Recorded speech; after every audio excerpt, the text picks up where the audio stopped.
তাহলে ওই ব্যবস্থাটা করতে হবে, তাই না? চলেন।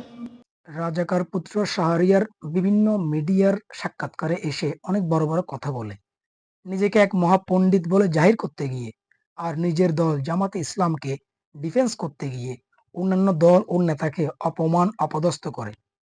উচ্চ স্বরে ঝগড়ার স্টাইলে সত্যকে মিথ্যা আর মিথ্যাকে সত্য বলে গায়ের জোরে চালিয়ে দিয়ে এই ব্যাট ফেলো আবার বঙ্গবন্ধুকেই বেঈমান বলে গালি দেয়। আওয়ামী লীগ দুর্নীতিবাজ ও ভোট কারচুপি করার দল বলে বিভিন্ন টক শোতে এসে গলা ফাটিয়ে চিৎকার চেঁচামেচি না করলে যেন তার পেটের ভাত হজম হয় না। এমন একটা ভাব যেন তার মতাদর্শের দল জামাত ইসলামী কেবল ধোয়া তুলসী পাতা ও জান্নাতি, আর বাকিরা সবাই জাহান্নাম। আর সম্প্রতি এই রাজাকারের পুত একেবারে হাতে নাতে টাকা দিয়ে ভোট কিনতে গিয়ে গোপনে ক্যামেরায় কট খেয়েছে। এক ক্ষুদ্র ব্যবসায়ীকে জামায়াতের লিফলেট ধরিয়ে দিয়ে সবার অগোচরে ১,০০০ টাকা ওই ব্যবসায়ীর হাতে গুঁজে দিয়ে কৌশলে ভোট চাইতে গিয়ে গোপন ক্যামেরায় বন্দী হয়ে এই শাহরিয়ার। সে কিনা আবার নিজেকে ব্যারিস্টার দাবি করে, সে নাকি আইনের লোক। এই তার নমুনা। এক ভোট ১,০০০ টাকা।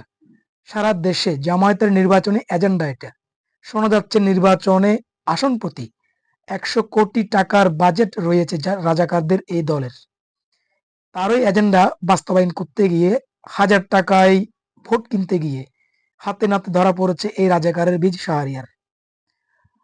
আবার মজার বিষয় হচ্ছে, ঘটনা পরবর্তী মিডিয়াতে যখন তাকে এইটা নিয়ে প্রশ্ন করা হয়, তখন তার সহজাত বিকট বাচনভঙ্গিমার জোরে নয়-ছয় করে কুযুক্তি দিয়ে তার অপকর্মকে জায়েজ করার চেষ্টা করে, যেটা তার সহজাত কুপ্রবৃত্তিরই অংশ।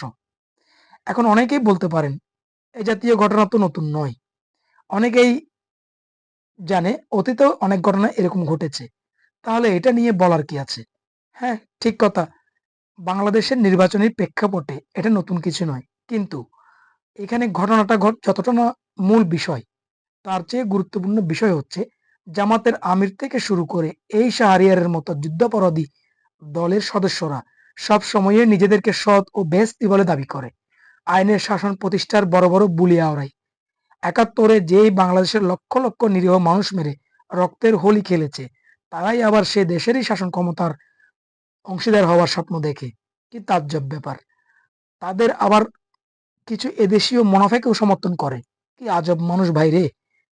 যাই হোক, দেশের সচেতন নাগরিকরা এদের ব্যাপারে সজাগ থাকুন এবং শাহরিয়ারের মতো যুদ্ধাপরাধী ও তাদের দলকে সম্ভব হলে বর্জন করুন পুরোপুরিভাবে।